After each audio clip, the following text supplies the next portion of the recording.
ये आगे चलो तो प्रक्रिया तो नहीं कर सकते मैंने प्रोसेस 2 बना रहा था डाटा अगला पेज नंबर क्या फिर पेज 35 सर बड़ा ऑनलाइन स्टूडेंट्स को आवाज आ रही है सही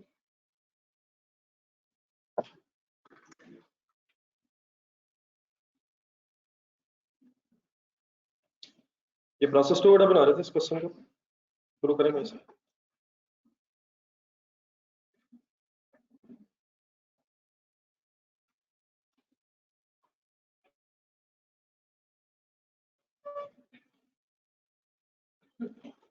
पहली दो फिगर ठीक है प्रोसेस 1 से ये जो 2300 यूनिट्स हैं ये ब्रॉट डाउन है इनपुट फर्दर इनपुट कितनी हुई है बाकी ढूंढे सर लेबर ओवरहेड्स वगैरह ढूंढना लिखना शुरू कर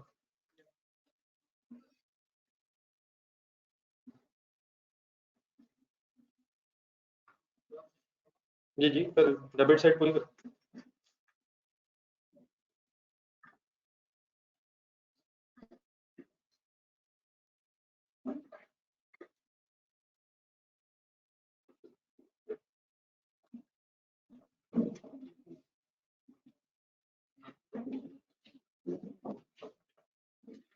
प्रोसेस प्लांट टाइम आईडी होगा ID show ID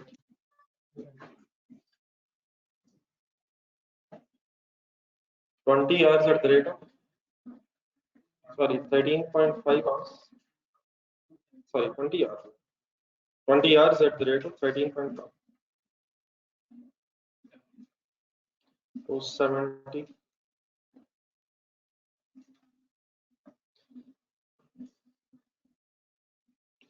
other production overheads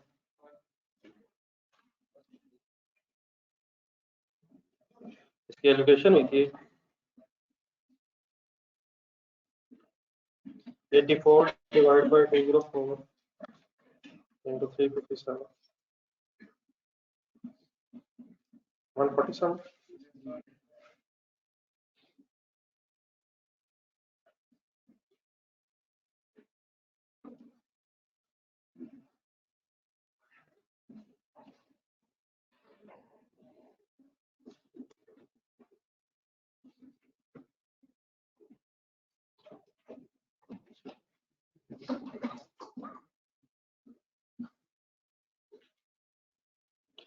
ये डेबिट साइड पूरी करने क्रेडिट साइड यूनिट्स मेरे साथ लिखिएगा जी सर सॉरी पेज नंबर 34 और 35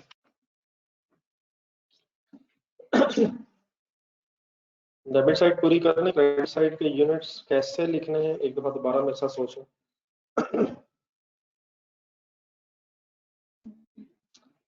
हो गया डेबिट साइड इसका नेट देख कौन सा लगा नेट देखना देन सर इसका तरीका ये रखें कि सबसे पहले नॉर्मल लॉस की परसेंटेज ढूंढा करें रिस्पेक्टिव डिपार्टमेंट्स में तो प्रोसेस 1 में 20% की और प्रोसेस 2 में 90% आउटपुट एक्टेड थी तो कितने परसेंट इनपुट है तो लॉस कितना हो गया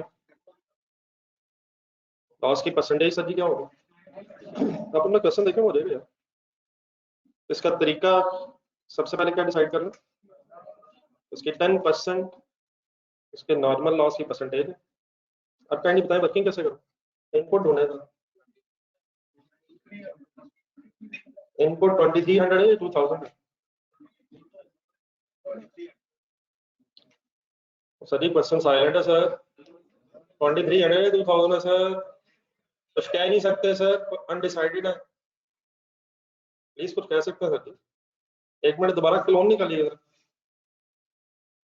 अपने आंसर में ढूंढे क्वेश्चन नंबर 5 क्लोन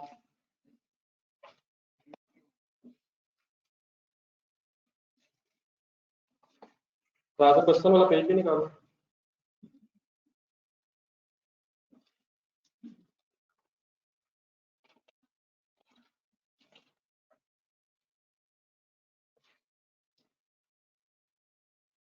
फिगर्स ढूंढ के बताएं उसमें डायग्राम देखो इनपुट कितनी है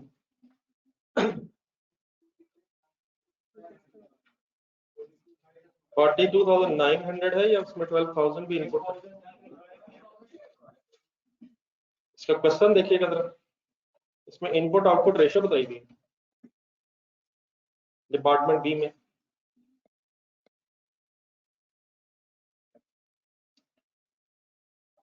page number sir ji 18 sir. What is the input output ratio in department B? 100 against 96, तो कितने परसेंट लॉस एक्सपेक्टेड है? अपने 4% कैसे कैलकुलेट किया? वर्किंग भी वहां भी इनपुट किसे लिया आपने? 42,900 को भी लिया और 12,000 भी, दोनों इनपुट बन गए। तो मल्टीप्लाइड बाय करके देखो जरा 4% और मल्टीप्लाइड बाय 96% करेंगे तो आउटपुट भी आ सकती है। ऐसे ही सर। तो what is the input here? 2300 plus 2000 and then multiply by 10%.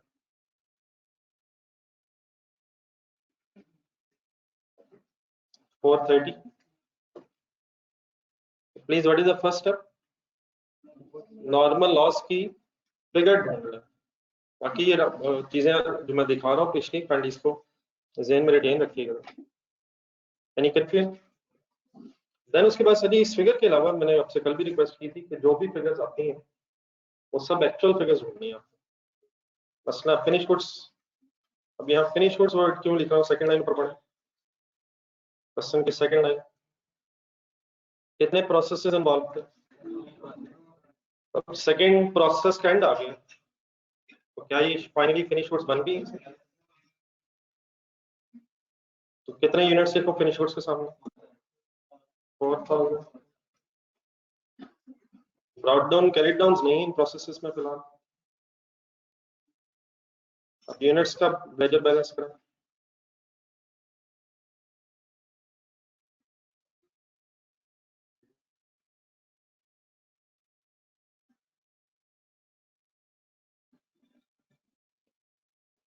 मतलब उसका पेज नंबर 35 है। इस तरह आप लोग बड़ा पढ़ना चाह रहे हैं, इस तरह तो मेरा ख्याल है बीए भी नहीं होता जिस हम सीए करना चाहते हैं।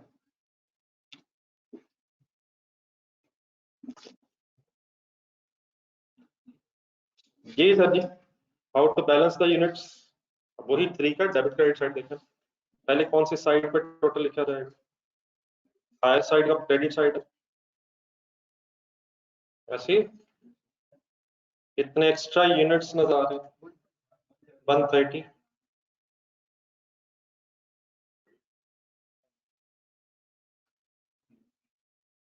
तो यूनिट्स को लिख के बैलेंसिंग फिगर अगर क्रेडिट कॉलम में तो अब नॉर्मल लॉस है, और अगर बैलेंसिंग फिगर डेबिट कॉलम में आ जाए तो अब नॉर्मल गेन।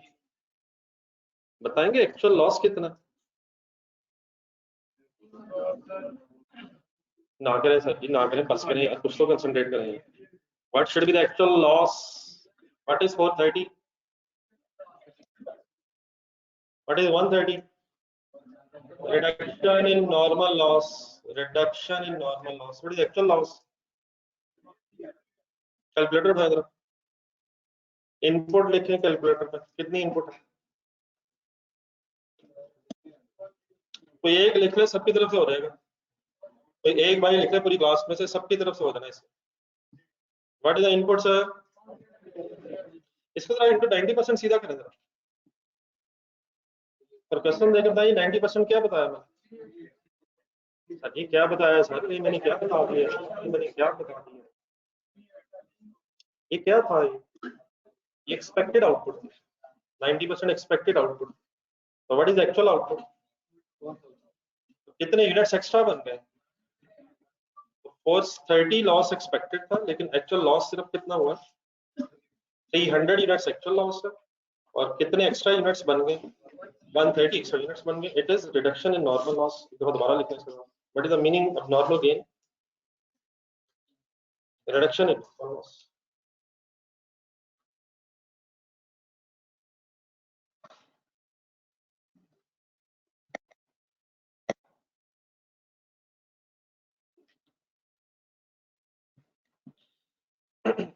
ये ठीक है प्लीज?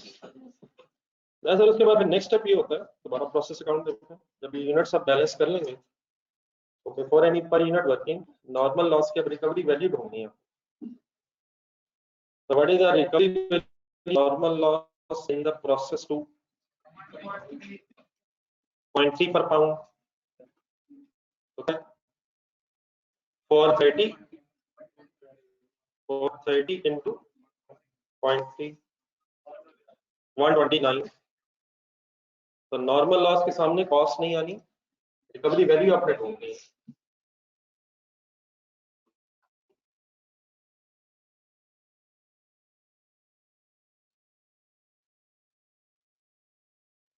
अब फाइनली हमने अमाउंट ढूंढनी है फिनिश की। फिनिश गुड्स की अमाउंट टोटल कितनी है और नॉर्मल गेन की। तो इसके लिए क्या तरीका है, पर यूनिट की वर्किंग करना।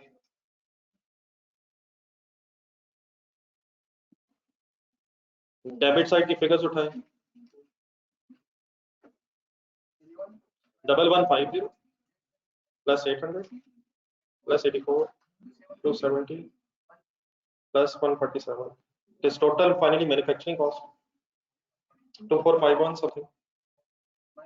एक मिनट,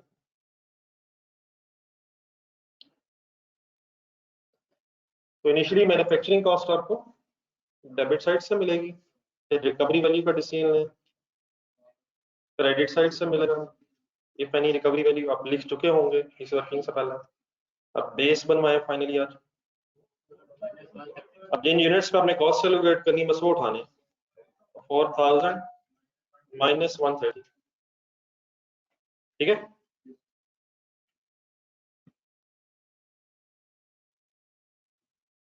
ये बाकी फाइनल करें, कर दिया रेट निकालें और फिगर सॉल्व करके लेजर कंप्लीट करें। जो ऑनलाइन स्टूडेंट्स क्लियर है प्लीज।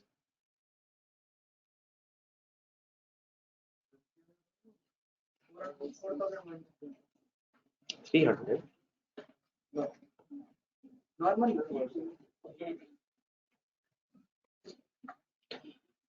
इन यूनिट्स को उठाना जिन यूनिट्स में अमाउंट आनी है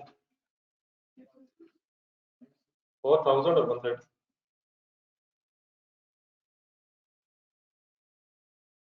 जी सर आंसर आ गया आपके पास 0.6 per unit.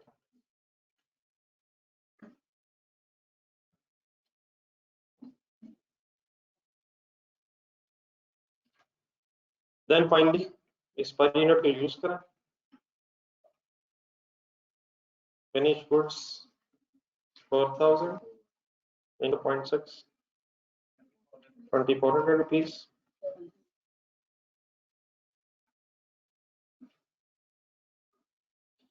then abnormal gain 130 into 0.6 78 place करें फिगर्स।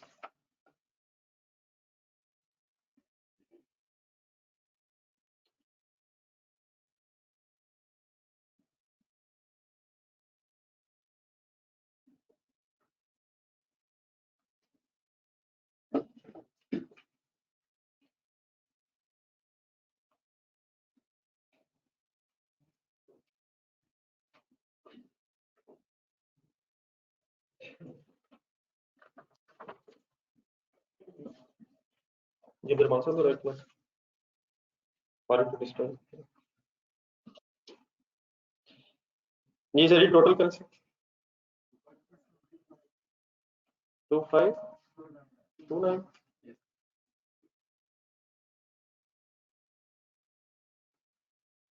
फ्रंट साइड प्रॉब्लम 7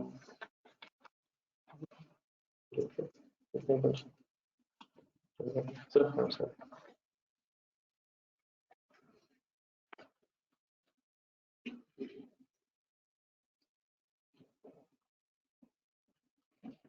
जी सर फाइनली जरा क्वेश्चन की रिक्वायरमेंट पड़े, ठीक है जी प्लीज ऑनलाइन स्टूडेंट्स लिखे।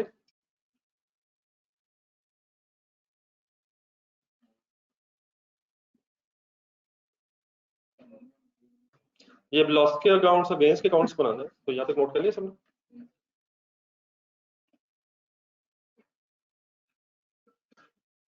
एक मिनट में साथ ही बनाइए।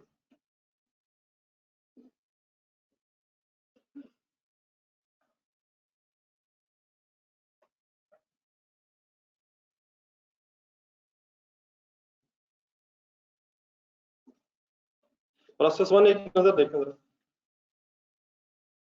लॉसेस के एंगल से। प्रोसेस वन में कौन कौन सा लॉस है? नॉर्मल भी है और एबनॉर्मल भी है। प्रोसेस टू देखें, नॉर्मल भी है और एबनॉर्मल गेन। तो ये तीन लेजर्स बनेंगे। अच्छा, इसे इन जो लॉसेस के लेजर्स हैं या गेन्स के लेजर हैं, ये प्रोसेस वाइज नहीं बनाने आपने, ये पूरे क्वेश्चन में ओवरऑल बनेगा। मीन्स टू से जितने भी प्रोसेसेस हैं उन प्रोसेसेस के नॉर्मल अब नॉर्मल लॉसेस एक ही लेजर में कंबाइन हो जाएंगे। तो तीन लेजर्स आपने खोलने हैं, नॉर्मल लॉस अकाउंट, अब normal loss account and then अब नॉर्मल गेन अकाउंट। तो काइंडली जरा स्पेस रखें, तीन तीन चार चार लाइन, चार पांच लाइन लेजर्स के अंदर। शुरू करें।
इनिशियल पोस्टिंग करेंगे, लॉसेस देख के, लॉसेस गेन्स देख के डबल एंट्री बोल के लिखेगा वरना मिस्टेक हो जाएगी टाइप पोस्टिंग। लेजर्स देखें, रेफरेंसेस लिखें।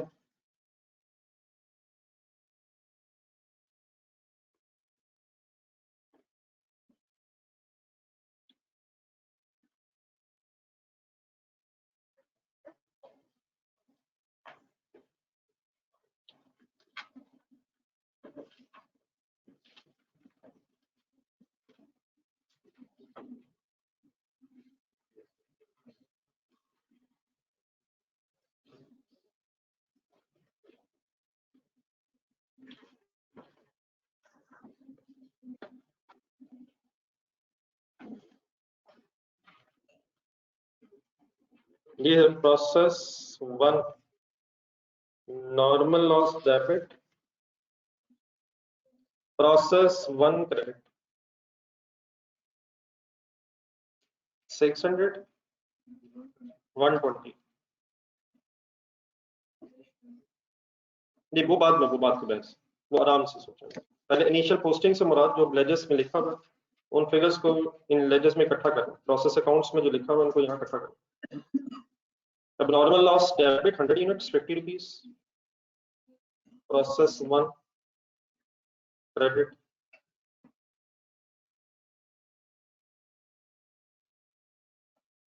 then process 2 normal loss debit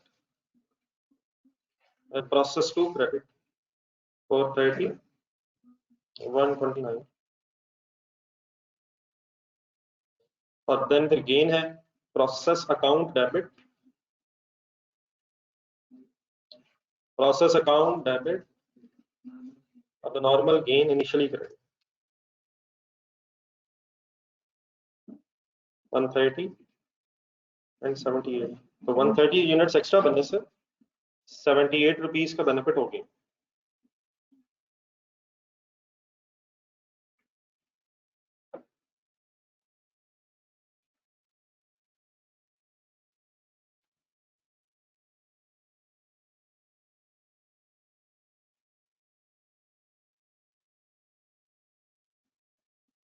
तो पहले तो ये करनी, यहाँ तो पोस्टिंग में सब मैच करना।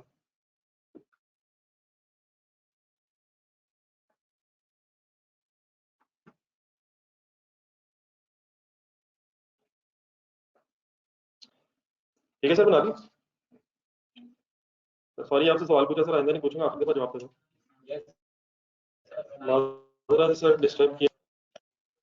देन सर ये दो लेजर्स पे फोकस करें, normal loss and abnormal loss. How to balance देखना ज्यादा जरूरी है, समझना ज्यादा जरूरी, बाद में खुद लिख सकता है। क्वेश्चन का डाटा जरा सामने रखें। दो चीजें अब इसमें आपने देखनी होती है। प्रोसेस वन पहले फाइनल करते हैं। प्रोसेस वन में एक यूनिट कितने रुपीस का सेल हो रहा था, कितने रुपीस का सभी सेल हो रहा था, पॉइंट टू। अब अपना जरा एक मिनट प्रोसेस अकाउंट देखिएगा, प्रोसेस वन। प्रोसेस वन जरा क्वालिटी सामने रखिए। एक्चुअल लॉस बताया जरा, प्रोसेस वन देख। Actual loss, actual loss, actual loss, actual loss, actual loss, actual loss. एक यूनिट की रिकवरी वैल्यू है 0.2 और एक्चुअल लॉस प्लीज कितना है 700। उसका एक ब्रेकअप क्या है, नॉर्मल एंड एब्नॉर्मल। लेकिन क्या वाकई लॉस 700 है?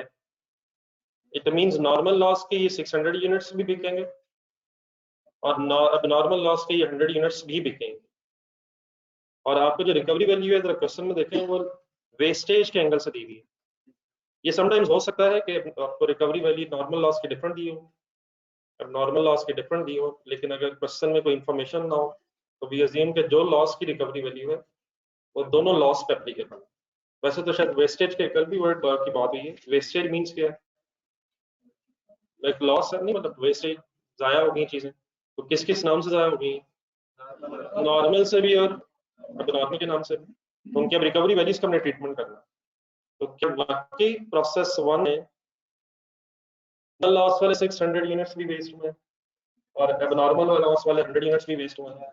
ये बात इसलिए बड़ा इंपॉर्टेंट है कि अगर प्रोसेस टू देखें, प्रोसेस टू के एंगल से नॉर्मल लॉस में कितने यूनिट्स लिखे हैं, 430। अब प्रोसेस टू देखेंगे, मैं ले जाए प्रोसेस टू का, what is actual loss? It means 430 नहीं बिक सकेंगे, 300 बिकेंगे। तो किस लेजर में ये प्रॉब्लम आएगा, जिसमें गेन हुआ करेगा, वहां पर हमें एक्चुअल यूनिट्स का सही आइडिया होना चाहिए। तो आज पहले वन फाइनल करें मेरे साथ। जब नॉर्मल लॉस की 600 यूनिट्स बिकेंगे तो डबल एंट्री हो जाएगी, cash debit and normal loss credit 600।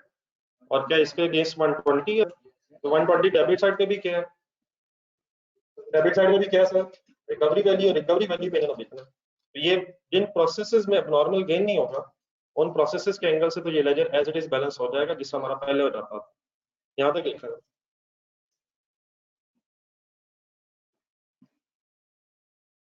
दोबारा करना चाहे वर्किंग तो यही 0.2 की बेस पे।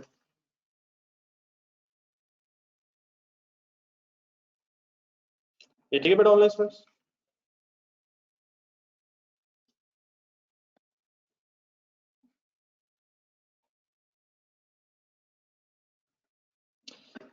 अब नीचे पहले नॉर्मल लॉस में किस डिपार्टमेंट का नॉर्मल लॉस है, किस डिपार्टमेंट का नॉर्मल लॉस है? डेबिट साइड पे जो 50 अमाउंट आ रही है, ये रिकवरी वैल्यू आ रही है या कॉस्ट आ रही है? लेकिन अब हम क्या लिखने लगे हैं, इन 100 यूनिट्स की रिकवरी वैल्यू कैसे कैलकुलेट करो, मल्टीप्लाइड बाय 0.2 करो या 3 करो? प्रोसेसेस के डिफरेंट रिकवरी वैल्यूज है, तो into 2। What is answer? 20। What is 20 and what is 50?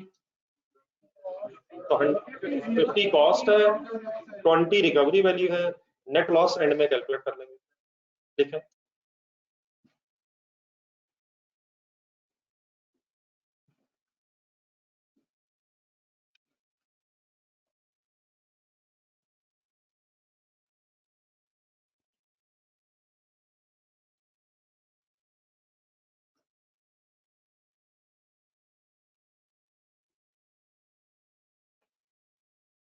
तो वापस आ जाए नॉर्मल लॉस अकाउंट।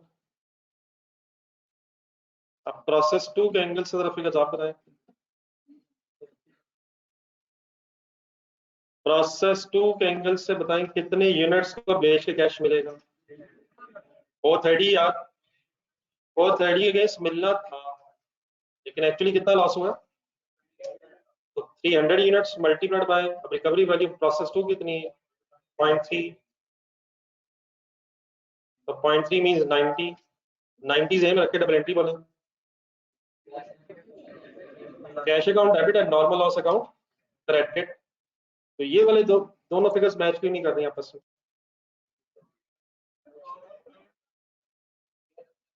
इधर आप सिनेरियो 4 निकालने का, जो हम सिनेरियो 4 में ये लेजर्स बना रहे थे।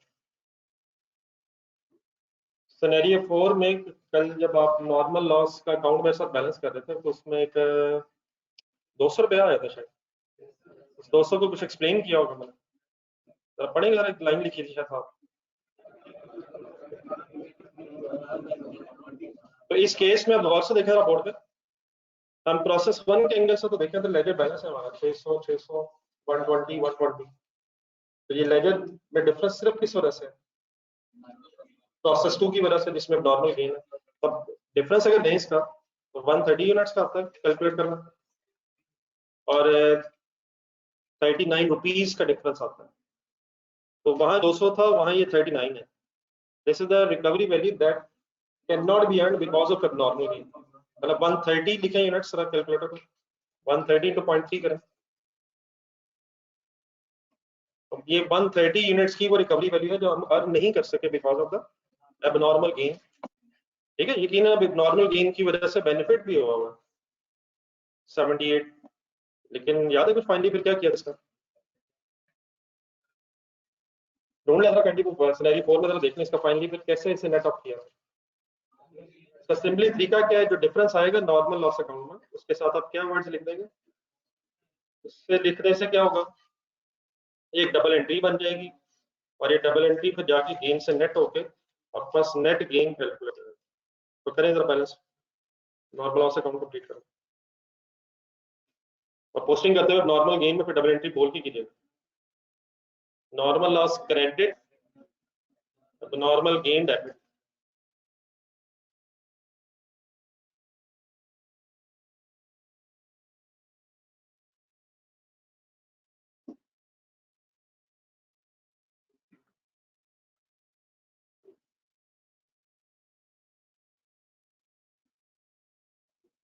ओके प्लीज कर लिया करेंगे अब।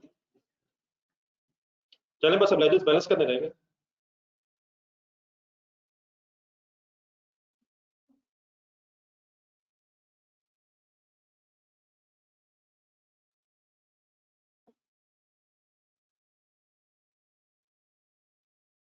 नॉर्मल लॉस अकाउंट में 1030 1030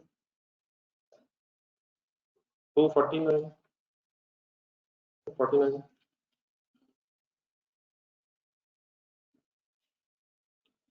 अब नॉर्मल लॉस अकाउंट में 30 का फिर अब नेट लॉस बनता है। आपकी वर्किंग ठीक होगी तो ये यूनिट्स फाइनल हो जाएंगे, यूनिट्स में डिफरेंस नहीं रहेगा, बस अमाउंट्स में अगर डिफरेंस आ रहा होगा। नॉर्मल लॉस ठीक है, ये 30 नेट लॉस, 50 कॉस्ट थी, 20 रिकवरी वैल्यू थी, देयरफॉर 30 पे नेट लॉस है, प्रॉफिट लॉस में जाएगा।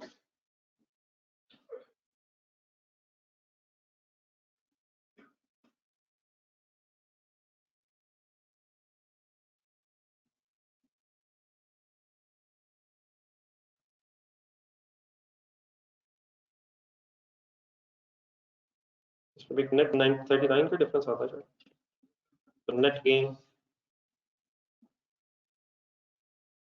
नॉर्मल लॉस में, सॉरी नॉर्मल गेन में नेट गेन है, फिर फाइनल 78 गेन की वजह से बेनिफिट मिला, और 39 रिकवरी वैल्यू ना मिलने से नुकसान हुआ, उस लॉस की रिकवरी वैल्यू ना मिलने से, तो नेट गेन पे रहेगा 39।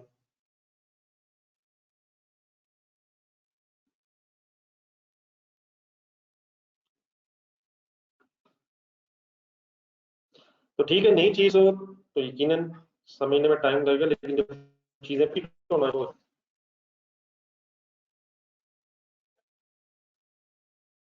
काइंडली आपकी कोशिश होनी चाहिए। इसमें तो अब नई चीज तो नहीं प्लीज, जो सिनेरियो 4 में डिस्कस हुआ तो वही सारी चीजें भी हैं।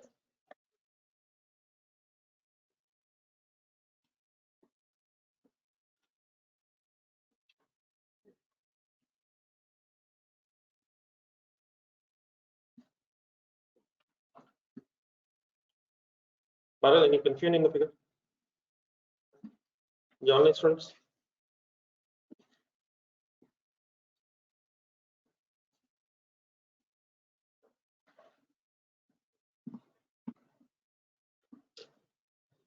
जी फाइनली इसमें नेट लॉस कितना, नॉर्मल लॉस में नेट लॉस कितना, नॉर्मल गेन में नेट गेन कितना है। अब एक तरीका ये भी हो सकता है कि इनको आपस में नेट ऑफ कर दे रहा है, तो दोनों गेन्स लॉसेस कहाँ जाना है, लेकिन इसे फर्दर अब नेट करने की जरूरत नहीं है, ये दोनों फिगर्स आपस में इनकम स्टेटमेंट में जब जाएंगी ऑटोमेटिकली नेट हो जाएंगी। लेकिन समझने के लिए सिर्फ हम कह सकते हैं कि 39 नेट गेन और 30 net loss, in other words overall फिर 9 का नेट गेन हो गया, लेकिन उसकी कोई एंट्री बनाने की जरूरत नहीं है, बस वैसे ही लिखना।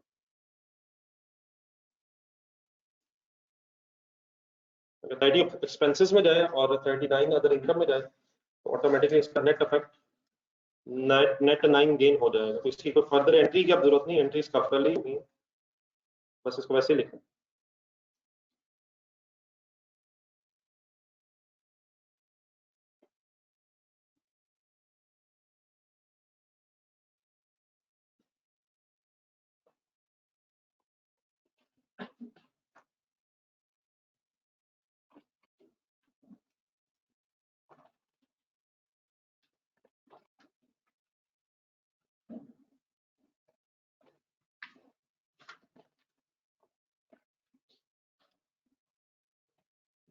ठीक है जी, नोटेड है।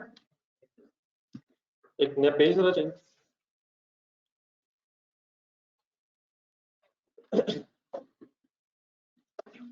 ऑनलाइन स्टूडेंट्स ने लिखी।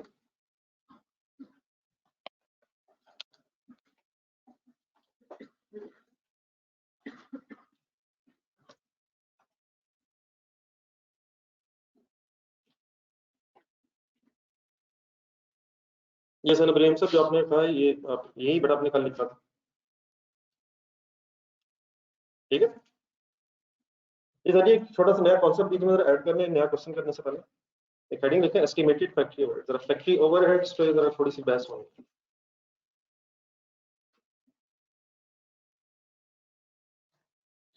समटाइम्स फैक्ट्री ओवरहेड्स को एस्टिमेट करके रिकॉर्ड करना पड़ता है। हेडिंग बनाया जरा एस्टिमेटेड फैक्ट्री ओवरहेड्स।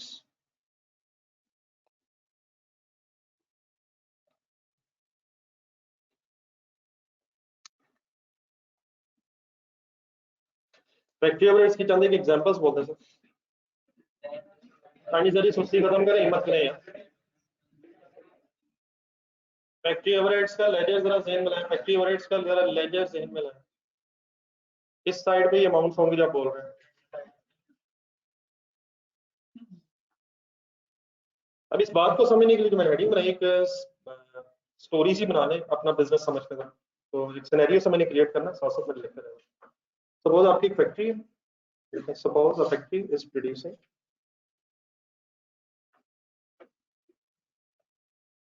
या F1 वाले हजरात को काइंडली इस चक्कर में ना पड़ जाइएगा, शायद हमें आता है, प्लीज सही रिवाइज कर लीजिए, चीजें रिपीट होनी है आप लोगों के लिए, लेकिन सही रिवाइज कीजिए।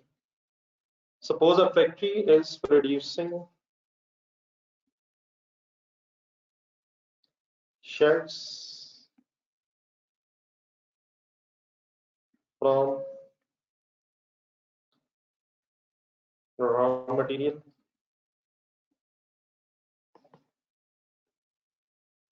cloth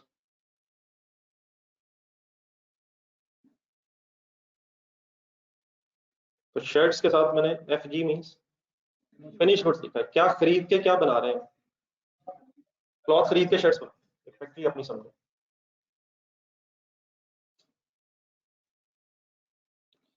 नेक्स्ट लाइन में लिखते हैं the business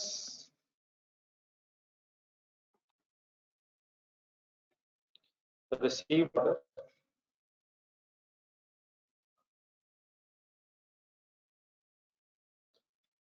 10 shirts for example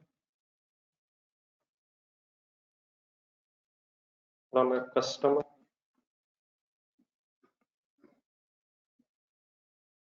on 1st January 2020, which is suppose the beginning of the accounting period.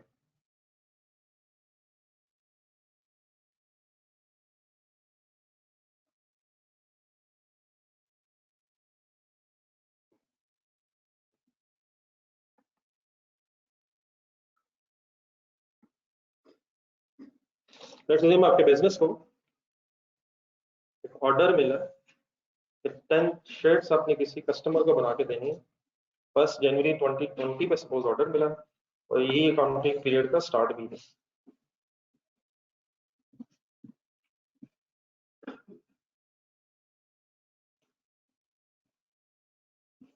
ये लिखिए। अब सर जी अपना बिजनेस समझिए, अगर आपको ऑर्डर मिला तो क्या होगा? आप इन शर्ट्स की मैन्युफैक्चरिंग करेंगे, कहाँ काम करवाएंगे? फैक्ट्री में काम करवाएंगे, फैक्ट्री में किस एरिया में काम करवाएंगे? प्रोडक्शन डिपार्टमेंट में जहाँ मशीनें लगी होंगी, एम्प्लॉइज बैठे होंगे, कपड़ा मंगवाएंगे, कटिंग वगैरह होगी, उसकी स्टिचिंग होगी, पैकिंग वगैरह होगी, शर्ट्स बना देंगे। अब ये काम जो मैंने बोले हैं कि ये कर लेंगे वो कर लेंगे, ये तो प्रोडक्शन डिपार्टमेंट वाले करेंगे। हम अकाउंटेंट क्या करेंगे? हम इस चीज में इंटरेस्टेड होंगे कि ये जो 10 शर्ट्स बन रही हैं इनको बनाने में कितनी कॉस्ट आती है, ताकि फिर उसमें कोई प्रॉफिट का डिसीजन लिया जा सके और अल्टीमेटली सेल प्राइस डिटरमिन की जा सके। हम इस चीज में इंटरेस्टेड होंगे कि इन 10 शर्ट्स को बनाने में हमारी कॉस्ट कितनी इंकर हो रही है। तो उसके लिए हम अकाउंटेंट्स क्या करेंगे? एक वर्क इन प्रोसेस का अकाउंट खोलेंगे। अगर हमें ये देखना है कि चीजों को बनाने में कितनी कॉस्ट आई है तो हम किस किस को प्लस कर लेंगे? मटेरियल, लेबर, ओवरहेड्स कॉस्ट को प्लस कर लेंगे इन 10 शर्ट से रिलेटेड, तो हमारे पास टोटल खर्चा आ जाएगा। तो इस काम के लिए हम क्या करेंगे? एक वर्क इन प्रोसेस अकाउंट खोलेंगे, और वर्क इन प्रोसेस अकाउंट को ही हमने पिछले 2-3 दिनों से क्या नाम दे दिया, शुरू कर दिया, एक प्रोसेस अकाउंट खोल लेंगे। एक लेजर बना लो। मैंने जो डेट लिखी है उसके मुताबिक ब्रॉट डाउन होगा इन शर्ट्स के एंगल से। ब्रॉट डाउन, ये हमें ऑर्डर मिला beginning of the year, brought down कब होता? अगर पिछले पीरियड में काम मिला होता, कुछ काम हो गया होता, कुछ लेकिन कंप्लीट ना हुआ होता, तो वो closing work in process brought down बनता। लेकिन क्या इस पे काम इसी पीरियड में शुरू होगा? तो ब्रॉट डाउन 0 क्या होता नहीं है नहीं? क्यों नहीं है? क्योंकि काम अभी शुरू करना। ये ठीक है सर? बिल्कुल एक सिंपल सी इंशाल्लाह चीज निकला नहीं, लेकिन इसने बहुत ज्यादा यूज होना आगे। देन सर थोड़ा सा विजुलाइज करते जाए। प्रोडक्शन डिपार्टमेंट वाले क्लॉथ मंगवाएंगे रॉ मटेरियल स्टोर रूम से। एंट्री बोला working process debit, material account credit. आसान फिगर्स में यूज करूंगा, हमारा फोकस है कॉन्सेप्ट समझने पे। लेट्स अज्यूम 1000 रुपीस का मटेरियल आया। देन फिर इस ऑर्डर को बनाने में, इन शर्ट्स को बनाने में जो है हमारे एम्प्लॉइज इन्वॉल्व होंगे, वो जितने आवर्स इस पे काम करेंगे उस हिसाब से हम उनकी लेबर कॉस्ट कैलकुलेट कर लेंगे। ये प्रोडक्शन डिपार्टमेंट के एम्प्लॉइज होते हैं, इन्हें अक्सर पैसे पर आवर या पर यूनिट के हिसाब से दिए जाते हैं। परमानेंट भी हो सकते हैं, लेकिन नॉर्मली प्रोडक्शन डिपार्टमेंट के employees per hour per unit के हिसाब से पेमेंट ले रहे होते हैं। तो लेट्स अज्यूम, नेक्स्ट बस लिखना क्या, ये पता आपको मटेरियल के बाद?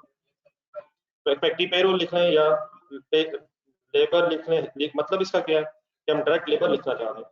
तो फैक्ट्री पेरोल, लेट्स अज्यूम, पहले एक मिनट में बात पूरी अच्छी हो जाए।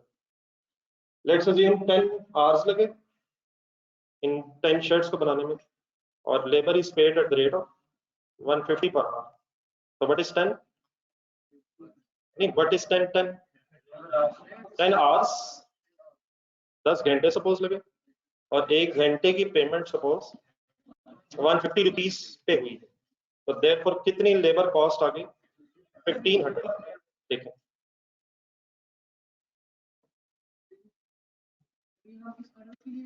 जी डेफिनेटली इस वक्त हम इस ऑर्डर की बहस कर रहे हैं। अब अगर दूसरा ऑर्डर आएगा उसकी वर्किंग, तीसरा, चौथा, 500, 600, 700, 800, 900 ऑर्डर वाइज वर्किंग होनी चाहिए।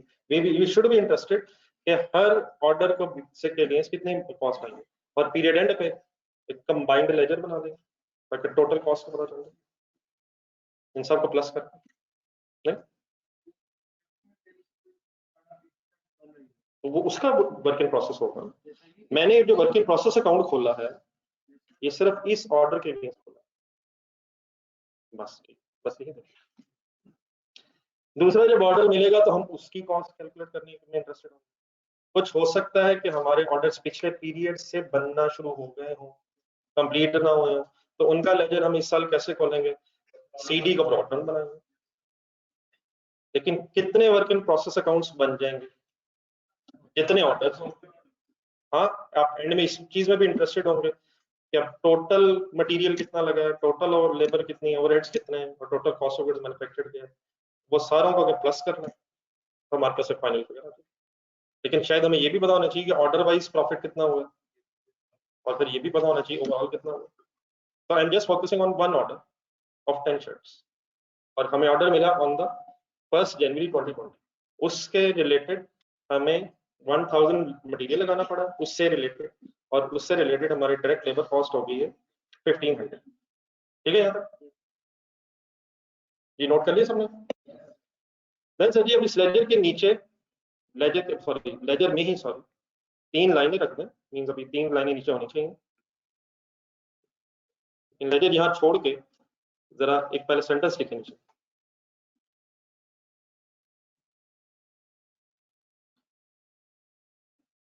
ऑन 3 जनवरी, 1 जनवरी का ऑर्डर मिला, 3 जनवरी 2020, सपोज ऑर्डर इज कंप्लीटेड। हमने शर्ट्स बना ली, शर्ट्स आर कंप्लीटेड, बस एक सेंटेंस लिखें।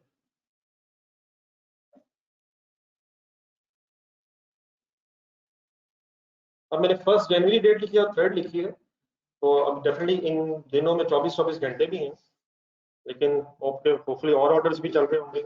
इस ऑर्डर से रिलेटेड बस 10 आवर्स लगे, तो इन डेट से काइंडली कंफ्यूज ना कीजिएगा। इन दिनों में, इन 2-3 दिनों में हमारे एम्प्लॉयज ने 10 आवर्स लगा के इन शर्ट्स को कंप्लीट कर दिया। ठीक है, अब जरा दोबारा लेटर देखें वर्क इन प्रोसेस का। मटीरियल हमने लिख लिया जो स्टोर रूम से मंगवाया, लेबर हमने लिख ली जो हमने एम्प्लॉयज को पैसे दिए। अब इसमें एक और चीज भी आएगी तभी टोटल कॉस्ट पता चलेगी। उस चीज का नाम क्या है, फैक्ट्री ओवरहेड्स। यहाँ फैक्ट्री ओवरहेड्स भी आने हैं।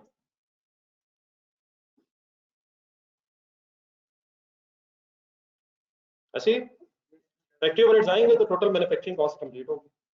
लेकिन अब फैक्ट्री ओवरहेड्स ऑर्डर वाइज नहीं होते। अब यहाँ से मेरे वर्ड जरा पहले गौर से सुनिए, अपना कॉन्सेप्ट जरा क्लियर कर लें। जो फैक्ट्री ओवरहेड्स इनकी एग्जांपल्स 3-4 तो मेन जेन में रखा है। रेंट एक है, रेंट फैक्ट्री का होगा, ऑर्डर का नहीं होगा। इलेक्ट्रिसिटी बिल फैक्ट्री का होगा, एक पर्टिकुलर ऑर्डर से रिलेटेड नहीं होगा। डेप्रिसिएशन ऑफ मशीनरी, बहुत से काम हो रहे होंगे, हाँ उनमें से ये भी काम हुआ।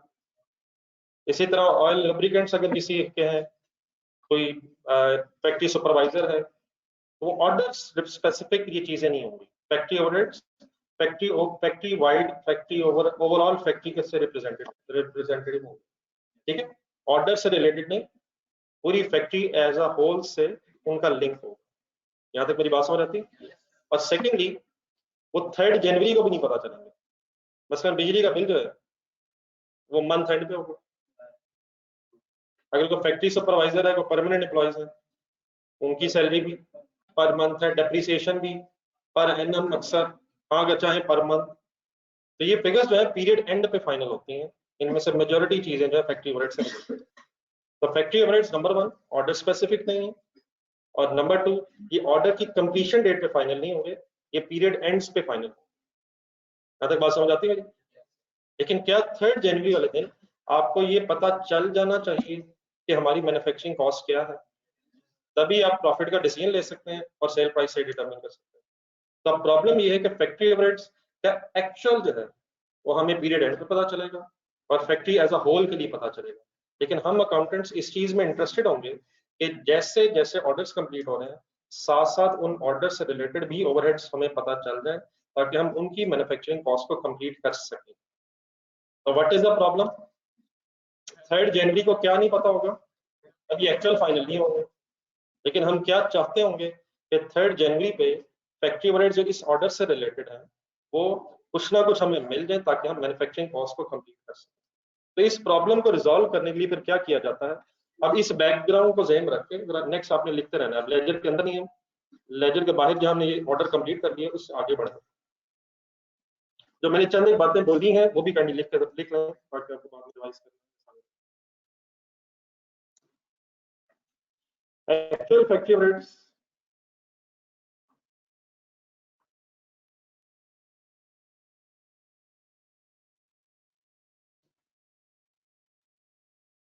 will be finalized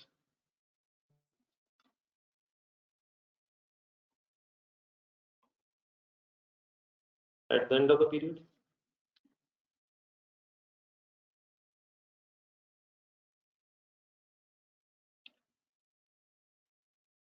Actual factory overheads will be finalized at the end of the period. अब यहाँ तक ठीक है? ये बात यहाँ तक सबको समझ आ गई? कोई कंफ्यूजन इसमें? अब इस वक्त जो मैंने वर्ड पीरियड लिखा है, period can be per annum, per month, per quarter, semi annual, per week. For sake of discussion एक आसान से एग्जांपल के तौर पे लेट्स अज्यूम हमारा पीरियड जो है मंथली, पर जनवरी के मंथ की discussion eight the end of the period means eight the end of the January. मैं जनवरी के स्टार्ट से वर्किंग कर रहा था, तो eight the end of January. अब जो डिप्रिसिएशन वगैरह है वो हम अगर पर एनम निकाल लें तो वो डिवाइड बाय 12 करके पर मंथ भी हो जाएगी। पर एनम अगर रेंट है तो वो भी पर मंथ में कन्वर्ट हो जाएगा। ठीक है, बिजली वगैरह के जो बिल है वो पर एनम या पर मंथ, तो मैंने इसलिए मंथ की तरह वर्किंग रख ली है, शायद समझने में हमें आसानी रहेगी। एंड ऑफ जनवरी, ठीक है sir? The end of the period means in the according to this example I am assuming कि हमारा जो पीरियड है वो जनवरी का से रिलेटेड है। कोई कंफ्यूजन? मैं साथ साथ प्लीज पूछने का मकसद मेरा ये कि साथ साथ रहेगा, सब कुछ आगे जो होना है वो आप खुद से फिर बताते रहिए। Any confusion? ऑर्डर किस दिन मिला? कंप्लीट कब हुआ है? लेकिन एक्चुअल फैक्ट्री ओवरहेड्स कब फाइनल होंगे? हम उनकी वर्किंग के लिए किस दिन इंटरेस्टेड होंगे? थर्ड, जब ये फाइनल हो गया हमारा पता चले टोटल खर्चा कितना हो गया। नेक्स्ट लाइन में आता, in order to calculate, in order to calculate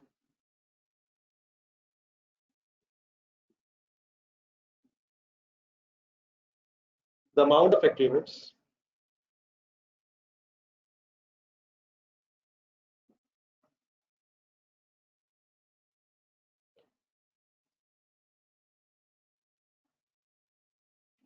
at the time of completion of the order,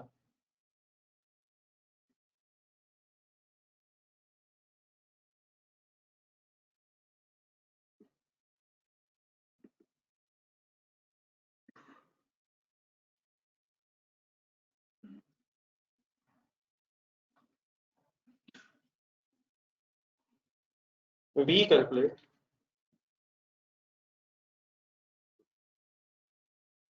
means हम accountants we calculate। अब नए कुछ वर्ड्स आने इनको मैं चला साथ से ट्रांसलेशन करूंगा, डरिएगा नहीं ऐसे। we calculate factory overhead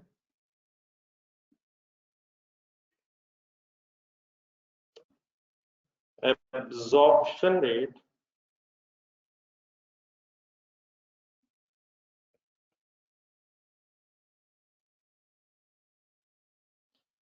at the beginning of the period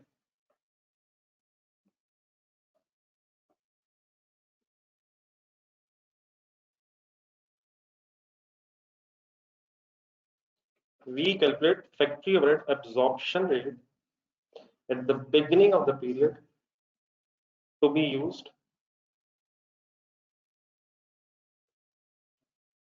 during the period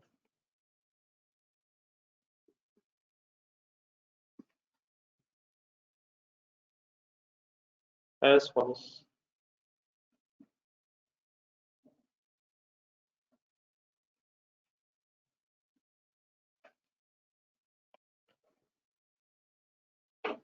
अभी डेफिनेटली क्या चीज है इसको अंडरलाइन कर लीजिए, तो मैंने 4 पॉइंट्स अंडरलाइन किए, इसकी डिस्कशन अभी मैं आपके सामने करता हूँ।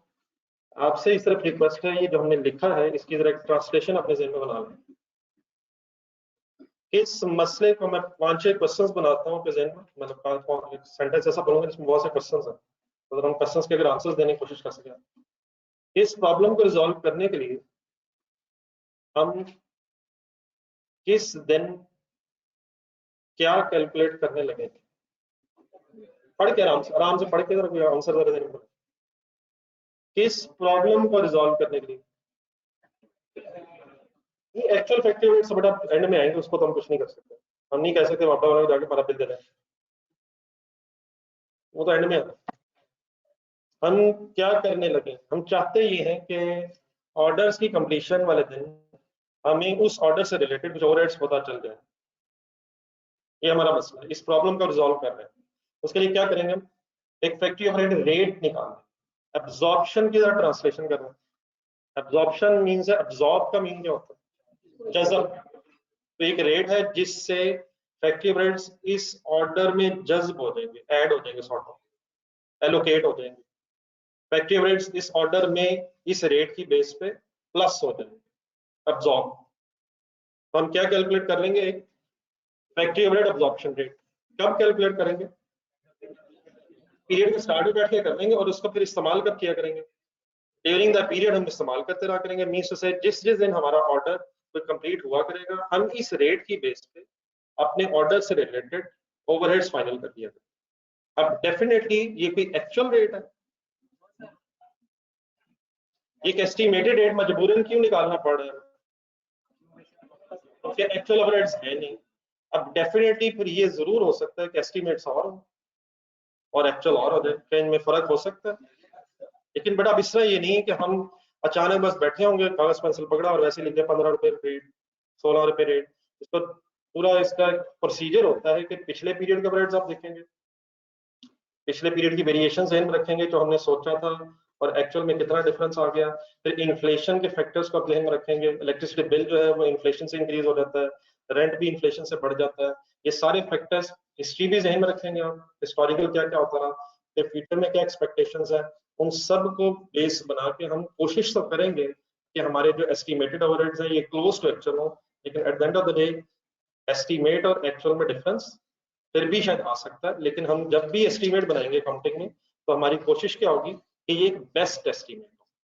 लेकिन ये बेस्ट एस्टिमेट जितना मर्जी हम कोशिश कर रहे हैं, एक्चुअल से डिफरेंट हो सकता है। और अगर ये एक्चुअल से डिफरेंट हो गया तो इंशाल्लाह फिर हम वो भी डिस्कस करेंगे कि पीरियड एंड पे फिर उसकी एडजस्टमेंट कैसे हो। तो फिलहाल अभी हम किस दिन खड़े होने लगे हैं सोचने के लिए, eight the beginning of the period, और क्या करने लगे, एक फैक्ट्री ओवरहेड रेट कैलकुलेट करने लगे। ये कैसे कैलकुलेट हो जाता है, अब एज फॉलोज के बाद बोलो। ये सारा बैकग्राउंड क्लियर, सारी मैंने बहस की। तो how to calculate this rate आज लिखा।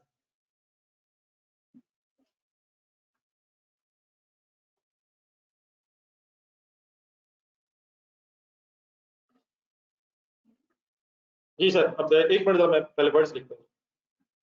तरीका सर कुछ इस तरह से होता है कि हम अपने पीरियड के फैक्ट्री ओवरहेड्स एस्टिमेट कर लें। तो हमारे इसका पीरियड जनवरी है, तो चंद एक नाम जरूर बोल के रखें जहन में, ताकि बार बार जब मैं ये वर्ड यूज करूँ आपको इसका मीनिंग सही समय जहन में रहे। बस हम क्या क्या हम एस्टिमेट कर लेंगे, एस्टिमेटेड फैक्ट्री ओवरहेड्स मींस हम क्या क्या एस्टिमेट कर चुके होंगे, rent, insurance, depreciation, repair and maintenance, electricity bill वगैरह हमने 1 जनवरी वाले दिन बिजनेस स्टार्ट होने से पहले एक एस्टिमेट कर। लेट्स अज्यूम कि हमारा एस्टिमेट ये था कि नेक्स्ट मंथ के 40,000 फैक्ट्री ओवरहेड्स होंगे। फिगर्स आई में क्या चीज अज्यूम की 40 में, देन सर फिर इसको ना किसी अप्रोप्रिएट बेस पे डिवाइड करके एक रेट निकाल लिया जाता है। तो अप्रोप्रिएट बेस से मेरी मुराद क्या है, ये बहुत सी बेसिस हो सकती हैं, लेकिन अप्रोप्रिएट बेस जो नॉर्मली आप देखेंगे वो ये होता है, इन ओवरहेड्स का फिर लिंक कर लिया जाता है एस्टिमेटेड लेबर आवर्स से या एस्टिमेटेड डायरेक्ट लेबर आवर्स से। ये मैंने क्या वर्ड बोले इसके लिए, मैंने क्या वर्ड बोल के ये लिखा, एक बेस डिफाइन की जाती है। बेस किसे कहते हैं, जिससे आप डिवाइड कर सकते हैं। तो नॉर्मल अभी आपके लेवल पे बेस क्या होती है, एस्टिमेटेड डायरेक्ट लेबर आवर्स, लेकिन ये मशीन आवर्स भी हो सकते हैं, ये यूनिट्स भी हो सकते हैं। तो बेस बहुत सारी हो सकती हैं, लेकिन आज हम इनिशियली कौन सी बेस ले रहे हैं? मतलब इसका क्या हुआ कि जैसे ही हम एस्टिमेट कर लेंगे फैक्ट्री यूनिट, साथ ही हम ये भी एस्टिमेट करेंगे कि जनवरी के महीने में अप्रोक्सीमेटली कितने लेबर आवर्स हमारे एम्प्लॉइज काम करेंगे। इज इट एक्चुअल और एस्टिमेटेड? मतलब जितने भी हमें ऑर्डर्स मिलेंगे अप्रोक्सीमेटली, उन पे हमारी एक्सपेक्टेशन क्या है कि कितने आवर्स काम होगा, वो हम एस्टिमेट कर लेंगे। Let's assume it is estimated 1000 hours employ काम करेंगे इस जनवरी के महीने में। Is it actual? तो यहाँ से एक minute, let me finish my words. 40,000 divide by 1 इतना कीजिए। और नहीं sir, 40,000 divide by 1000, please calculator allowed है यकीन। What is 40? 40 रेट तो है, what is 40? 40 rupees factory overheads पर मैंने डिवाइड किससे किया है? अगर मैं मशीन आवर से डिवाइड करता तो पर मशीन आवर, यूनिट से डिवाइड करता पर यूनिट, लेकिन मैंने किससे डिवाइड किया है? तो पर लेबर आवर। इसका मीनिंग ये होगा, कि हमारी वर्किंग ये कहती है कि अगर लेबर का 1 घंटा इस्तेमाल होगा, तो उसमें हमारे ओवरहेड्स एस्टिमेटेड बेसिस पे कितने होंगे? 40 रुपीज होंगे। अब लिख,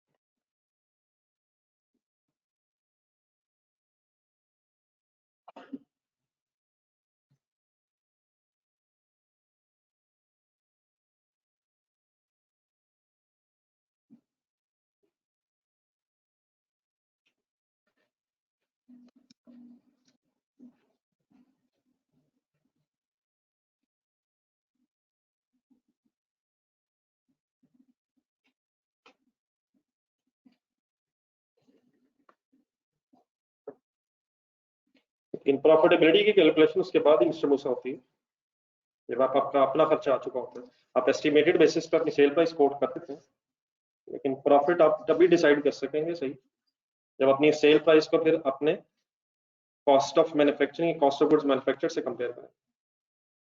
तो 3 जनवरी वाले दिन अगर ऑर्डर कंप्लीट हुआ है तो यू मे बी इंटरेस्टेड कि 3 जनवरी को पता चले प्रॉफिट है या लॉस है। उसके लिए हमें अपनी कॉस्ट फाइनल करनी होगी। ठीक है सर? अब बेटा इससे ज्यादा बेसिस मैंने अभी कहा आपसे, फॉर एग्जांपल अगर मैंने डिवाइड किया तो एस्टिमेटेड मशीन आवर्स से, तो यही 40 क्या कहलाता? पर मशीन आवर। अगर यूनिट्स होते हैं, अच्छा पर ऑर्डर शायद मुनासिब इसलिए ना हो क्योंकि हो सकता है कि हर ऑर्डर में अलग अलग नंबर ऑफ यूनिट्स हो। अब 10 शर्ट्स थी, किसी में 100 है, किसी में 200 है, तो पर ऑर्डर शायद मुनासिब नहीं होगा। लेबर आवर्स भी हो सकते हैं, पर यूनिट भी ठीक है, मशीन आवर्स भी है, लेकिन इनिशियली बस क्या ध्यान में रखना कि बेसिस फिलहाल लेबर मीन्स टू से आप अकाउंटेंट्स ने पीरियड के स्टार्ट पे ये भी एस्टिमेट किया कि ओवरहेड्स कितने होंगे, और फिर ये भी डिसाइड किया कि कितने आवर्स काम होगा। आपकी फिर ये वर्किंग करती है कि हर लेबर के घंटे में 40 रुपीज फैक्ट्री ओवरहेड्स इनकर हो जाएंगे। ठीक हो गया यहाँ तक? Any confusion finally? एक नजर रिवाइज कर रहे थे जो हमने लेजर के नीचे सारा लिखा, सारा बैकग्राउंड जरा रिवाइज करके क्लियर कर लें, कंफ्यूजन अगर यहाँ तक खत्म।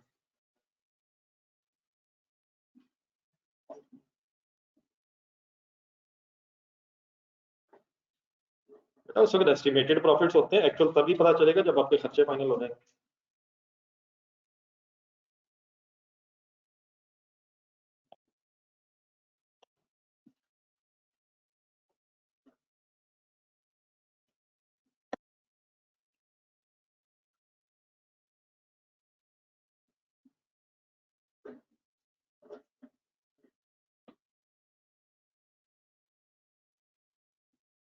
ये ठीक है, चले आगे सर। जॉन स्टूडेंट्स,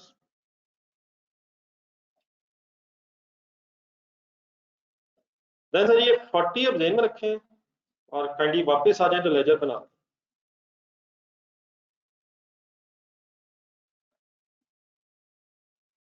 क्या अब हम इस पोजीशन में आ गए हैं, अगर हमें रेट पता चल गया कि हम फैक्ट्री ओवरहेड्स फाइनल कर रहे हैं, कैसे, प्लीज पहले सुनिएगा। फैक्ट्री ओवरहेड्स फाइनल करने किस तरफ लिखूं? फैक्ट्री ओवरहेड्स मैन्युफैक्चरिंग कॉस्ट का इसका हिस्सा बनना है। अब आपसे रिक्वेस्ट है 40 देखें गौर से, 40 को यूज करना। कैसे यूज करो? अब ये 40 जो है लेबर आवर्स की बेस पे कैलकुलेट हुआ, तो इस ऑर्डर पे कितने आवर्स लगे? 10 आवर्स। चीजें मिक्स नहीं होनी चाहिए। ऊपर जो मैंने लिखा है ब्रैकेट में 10 आवर्स इंटू 150, ये 150 क्या है? ये वो पैसे हैं जो एम्प्लॉइज घर ले जाएंगे। और ये जो मैं 40 लिख रहा हूँ ये क्या है? ये वो बिजली फ्यूल वगैरह का खर्चा है, डेप्रिसिएशन का खर्चा है, जो हर उस घंटे में होगा जिस घंटे में एम्प्लॉय काम करेंगे। एम्प्लॉय काम करेंगे तो एम्प्लॉइज अपने पैसे भी लेंगे और उसी टाइम पीरियड में ओवरहेड्स भी करूंगे। तो 10 आवर्स लिए मैंने, लेकिन अब मल्टीप्लाइड बाय 40 पर आवर। क्या ये 10 एक्चुअल आवर्स है? क्या ये 10 एक्चुअल आवर्स है सर? ये 10 एक्चुअल आवर्स है, लेकिन ये 40 क्या है? इट मीन अगर किसी और ऑर्डर पे 100 आवर्स काम हुआ तो 100 इंटू 40, 200 घंटे काम हुआ, 200 इंटू 40, तो ये 40 कब तक यूज होता रहेगा? पूरे पीरियड में यूज होता रहेगा, जब तक पीरियड एंड ना आ जाए। फिर हम पीरियड एंड में देखेंगे कि क्या हमारी ये जो वर्किंग की बेस पे ओवरहेड्स है ये एक्चुअल से डिफरेंट तो नहीं हो गए। तो फिलहाल ये मैंने 40 10 इंटू 40 किया, ये क्या है? Actual hours multiplied by factory overhead absorption rate based on labour hours. Answer बताएं।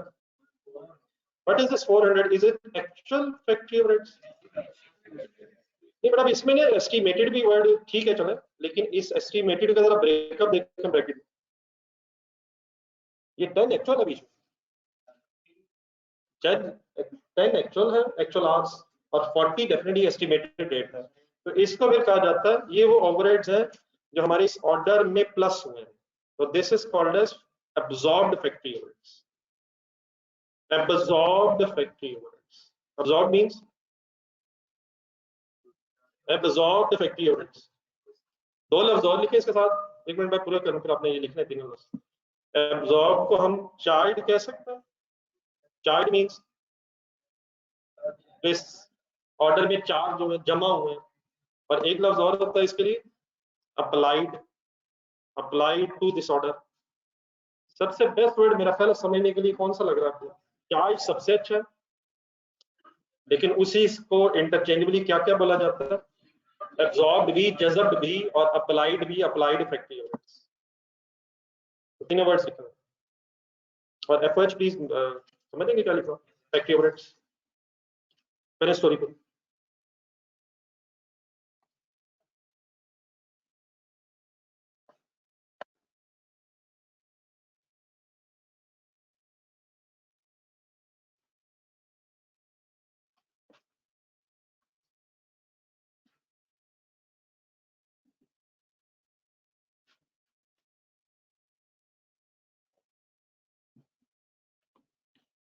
जिस ऑर्डर पे जितने जितने आवर्स लगते जाएंगे उन आवर्स को हम इस 40 से मल्टीप्लाई करके, जो डेफिनेटली एस्टिमेटेड रेट है, हम क्या कैलकुलेट करते जाएंगे?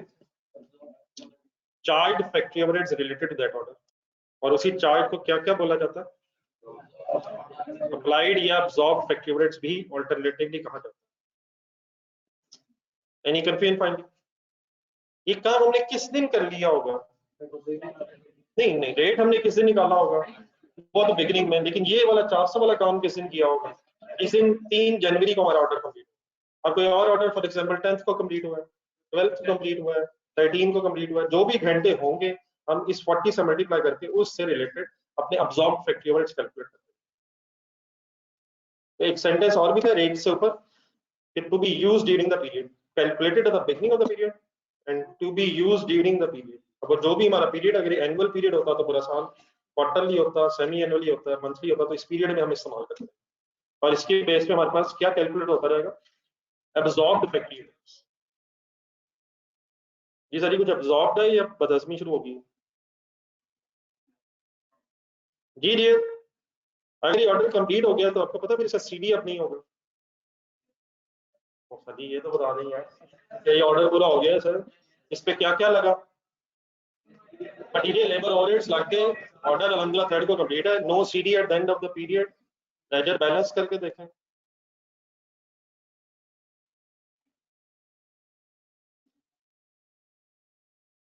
2900 ठीक है। अब यही 2900 क्रेडिट साइड पे भी आना चाहिए। इसके सामने फिनिश गुड्स, क्या डबल एंट्री बनी?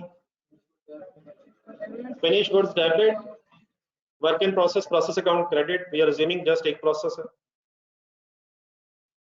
2900 का डेबिट साइड पे नाम क्या है? Manufacturing cost. डेबिट साइड पे नाम मैन्युफैक्चरिंग कॉस्ट है, लेकिन ब्रॉट डाउन और carry down work in process ना होने की वजह से फाइनली यही 2900 क्या बन गया? कॉस्ट ऑफ गुड्स मैन्युफैक्चर्ड है।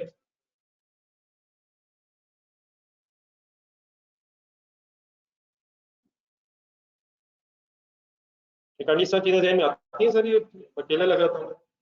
मटीरियल लेबर ओवरहेड्स प्लस करके क्या बना? और opening closing work in process zero होने की वजह से अब यही कॉस्ट ऑफ गुड्स मैन्युफैक्चर्ड भी है।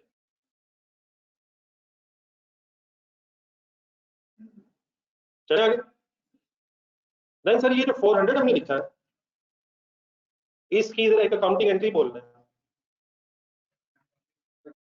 ना ना सर, ना ना, process account debit and factory overheads account credit. तो आगे जहां पे आपने रेट डाला था, अब एक फैक्ट्री ओवरहेड का लेजर निकाल।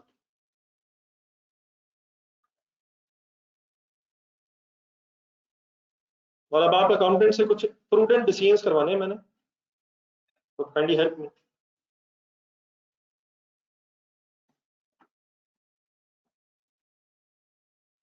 फैक्ट्री ओवरहेड्स,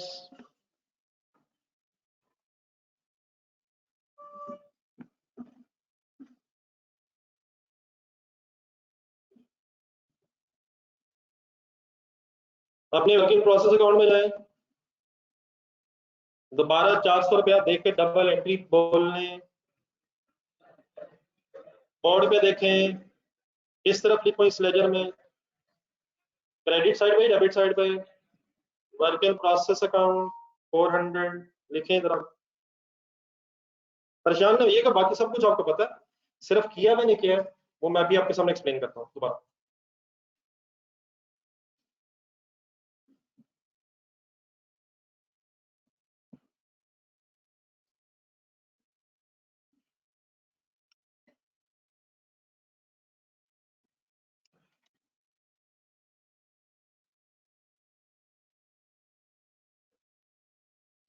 ये लिखिए। देन सर मैंने अभी आपके सामने सिर्फ एक ऑर्डर की एग्जांपल ली है related to the month of January, लेकिन अगर फॉर एग्जांपल कोई और ऑर्डर होगा तो उसके भी फैक्ट्री ओवरहेड्स की क्या एंट्री बनेगी? Work in process account debit और फैक्ट्री ओवरहेड्स क्रेडिट। ये अब्सॉर्ब्ड फैक्ट्री ओवरहेड इस तरह, क्या मैं कह सकता हूँ कि वर्क इन प्रोसेस अकाउंट के रेफरेंस से एक्यूमुलेट होते चले जाएंगे during the period on the credit side of the factory overhead account. For example order number 1, order number 2, order number 3, 4, figures नहीं मैं लिख रहा, फाइनली बात समझ आ रही है मेरी? कहाँ से फिगर्स आ रही हैं? उन respective work in process account से जो हमने ऑर्डर वाइज ओपन किए होंगे, और उनमें जो भी फैक्ट्री ओवरहेड एब्जॉर्ब हुए होंगे उसकी हमने एंट्री कर दी है work in process account debit और फैक्ट्री ओवरहेड्स क्रेडिट। तो मींस टू से क्या इन एंट्रीज से क्रेडिट साइड पे फैक्ट्री ओवरहेड्स की एब्जॉर्ब्ड अमाउंट आ जाएगी हमारे पास, फैक्ट्री ओवरहेड्स की चार्ज अमाउंट आ जाएगी हमारे पास, और इसका तीसरा नाम क्या है? फैक्ट्री ओवरहेड्स की अप्लाइड अमाउंट आ जाएगी। Let's assume for a sec of discussion कि ये टोटल बना 38,000। क्या बना टोटल? अब वो मैंने ऊपर 400 लिखा, 400 definitely plus plus plus plus करते, फॉर एग्जांपल पूरे महीने में कितना हो गया? सपोज 38,000 एब्जॉर्ब हो गया। कहाँ एब्जॉर्ब हो गया? कहाँ एब्जॉर्ब हो गया? मैन्युफैक्चरिंग कॉस्ट में, वर्क इन प्रोसेस के लेजर में डेबिट होकर एब्जॉर्ब हो गया, मैन्युफैक्चरिंग कॉस्ट में खर्चा जमा हो गया, एब्जॉर्ब मींस प्लस हो गया, चार्ज हो। ठीक है सर, अब यहां तक बनाएंगे। मैंने 38 नीचे क्या लिखा? देख के बड़ा सारा फाइनली बोल रहा हूं मैंने क्या लिखा, मैंने वही लिखा जो मैंने लिखा। फैक्ट्री ओवरहेड एब्जॉर्ब की मैंने अमाउंट लिखी है, लेकिन 38 सॉर्ट ऑफ कैसे बनाया मैंने? जितने भी वर्क इन प्रोसेसेस थे उन सब के finally absorbed overhead 38,000 during the month, मैं अज्यूम कर ड्यूरिंग द मंथ ऑफ जनवरी।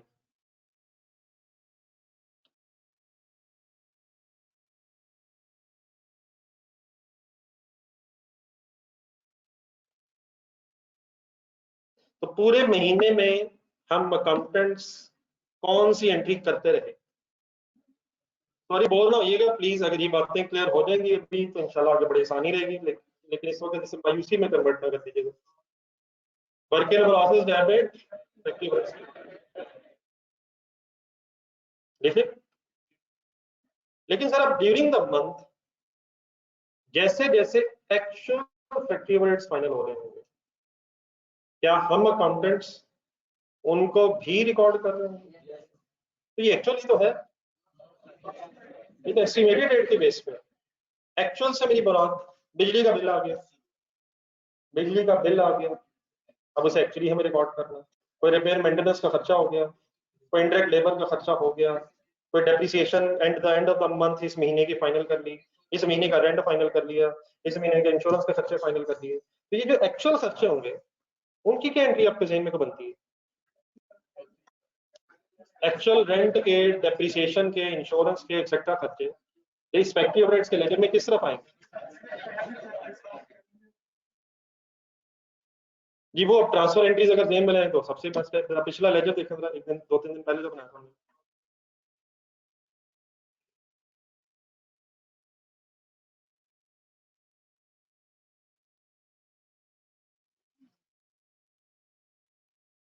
कुछ दिन पहले एक फैक्ट्री ओवरहेड का अकाउंट बनाया था हमने, उसमें डेबिट साइड पे देखें फैक्ट्री पेरोल लिखा हुआ था। ये क्या था? Indirect labour, indirect labour, factory overhead debit, factory payroll credit. अगली एंट्रीज देखें, factory overhead debit, rent credit. ये क्या था? ये क्या था? ये रेंट डेबिट हुआ था, वहां से ट्रांसफर एंट्रीज हुई थी। क्या ये एक्चुअल फिगर्स थी? डेप्रिसिएशन की एंट्री लिखी हुई, शायद यूटिलिटीज की लिखी हुई है। तो ये सब कुछ डेबिट साइड पे क्या है? एक्चुअल खर्चा। क्या इस एक्चुअल खर्चे की वही लेजर देख के एंट्री बोल सकते हैं आप? क्या क्या क्या? फैक्ट्री ओवरहेड्स डेबिट और एक्सपेंसेस क्रेडिट से परेशान हमें नहीं होना, हमें पता है कि पहले हमने एक्सपेंसेस डेबिट करके यहाँ ट्रांसफर किए। तो ड्यूरिंग द मंथ हमारी इस एग्जांपल के कॉन्टेक्स्ट में जैसे जैसे एक्चुअल एक्सपेंसेस इकट्ठे हो रहे होंगे, इनकर हो रहे होंगे, हम उन्हें किस साइड पे लिख के डेबिट करते जा रहे होंगे? डेबिट साइड पे लिख के डेबिट करते। तो चंद एक रेफरेंसेस लिखें जरा साहब। फैक्ट्री पेरोल, इसमें मैंने ब्रॉड डाउन नहीं लिखा, खुदा ना खासा मेरे से सवाल ना हो जाता है। वैसे ही मेरे ख्याल मुझे लिखना याद नहीं रहा, आपको भी याद कभी नहीं आना चाहिए। It is for the year sir, utilities, rent, 2-3 examples और sir. Depreciation, depreciation, indirect material, sir ना नहीं आपको भागा नाम है उधर, सर उधर आया, इधर भी आएगा यार, उधर इंडायरेक्ट लेबर है यार, उधर यकीन मान पिछले पेज पे आया था अभी, ना करिए अभी तो देख, अभी तो देखा।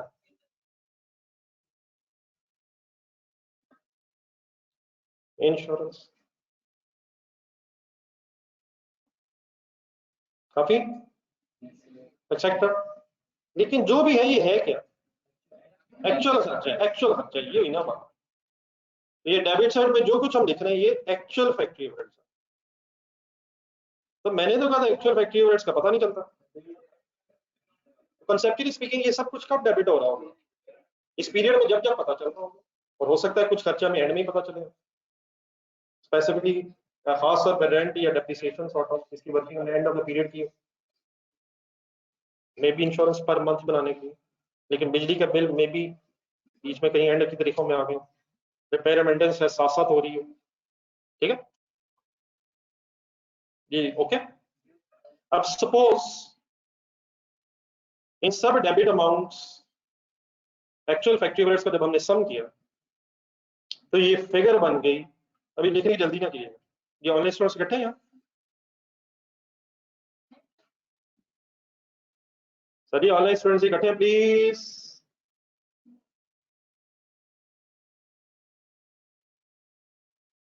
अब बेसिकली ये जो आखिरी स्टेप मैं कर रहा हूँ, इस वक्त मैं कंसेप्चुअली स्पीकिंग पीरियड एंड पे खड़ा हूँ। इस पीरियड में क्या क्या हो चुका है, एक्चुअल हो चुके हैं इनकम और एब्जॉर्ब हो चुके हैं। डेबिट साइड पे एक्चुअली इकट्ठे हो चुके हैं और क्रेडिट साइड पे एब्जॉर्ब आ चुके हैं। Let's assume for a sake of a discussion कि एक्चुअल खर्चा उतना ही हो गया जितना एब्जॉर्ब हुआ।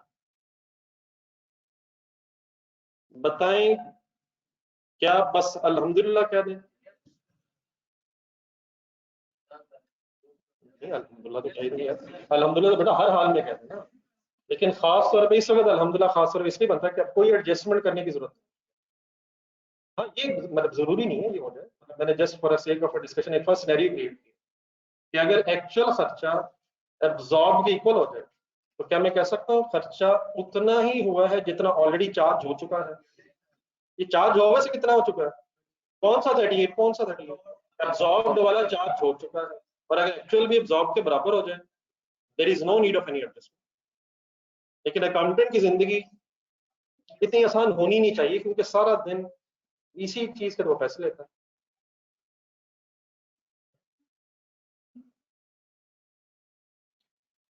तो डिफरेंट भी हो सकती है, लेकिन अगर ये ऐसे हो जाए, कैसे हो जाए जरा बोले क्या हुआ, actually is more than absorb, तो क्या 3000 बना लेंगे, 3000 फर्दर चार्ज होना चाहिए। कितना चार्ज हो चुका है सर, 41 चार्ज नहीं हो चुका है सर। ये चार्ज किस गरीब का नाम है, एब्जॉर्ब का, absorb 38। How much has been charge, how much has actually incurred, कितना और चार्ज होना चाहिए। क्या ये अंडर चार्ज सिचुएशन है, इसे अंडर अब्जॉर्ब भी बोला जा सकता है और अंडर अप्लाइड भी बोला जा सकता है। और अगर ऐसी सिचुएशन हो जाए सर हो तो फॉर एग्जांपल 36, नहीं इस तरह एकदम जम ना भरा करें, व्हाट इज द चार्ज, ये क्लियर रखें, चार्ज वो absorb, how much is actual, so 2000 will then be called as overcharged, over absorbed या over applied which needs to be deducted from the expenses। इस एंगल से सोचो जरा, कितना charge कर चुके हैं, एक्चुअल खर्चा कितना।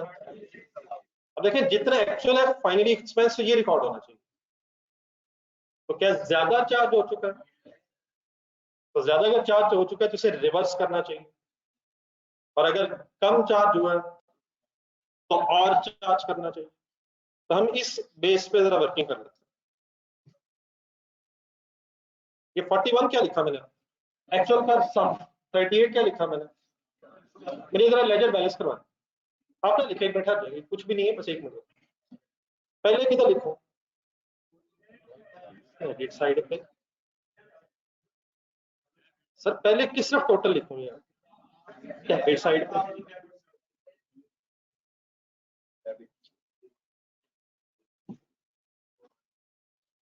क्रेडिट साइड पे भी कितना लिखूं, 41, डिफरेंस किधर लिखूं, क्रेडिट साइड पे, डिफरेंस का नाम क्या है,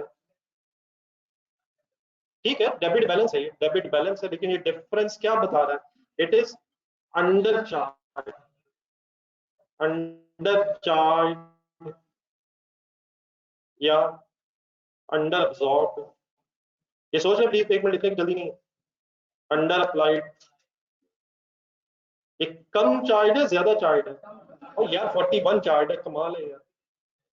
कितना चार्ज हुआ प्रोडक्शन में, प्रोडक्शन में वो वर्क इन प्रोसेस में कितना टोटल जमा हुआ है, 38, कितना होना चाहिए था, 3000 कम चार्ज है, अंडर चार्ज, जिसे और चार्ज होना चाहिए। अब यहाँ तक लिखे, बाद में इसका रेफरेंस क्या लिखना है वो आपसे पूछता हूँ।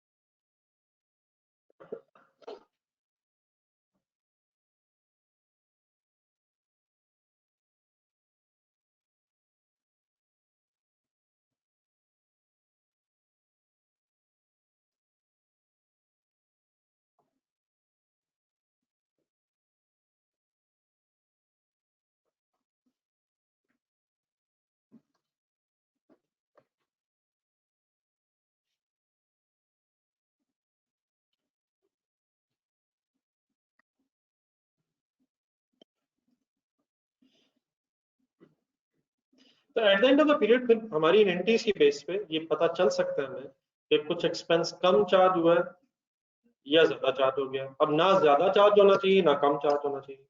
कम चार्ज हो गया है तो और चार्ज करके पूरा करना चाहिए, और अगर ज्यादा चार्ज हो गया तो रिवर्स करके एक्चुअल के बराबर करना चाहिए।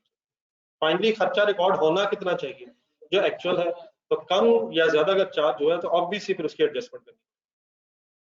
एडजस्टमेंट करने के लिए रेडी हैं आप? डिस्कस करें आगे। एक सेकंड अपने वर्क इन प्रोसेस अकाउंट में जाए।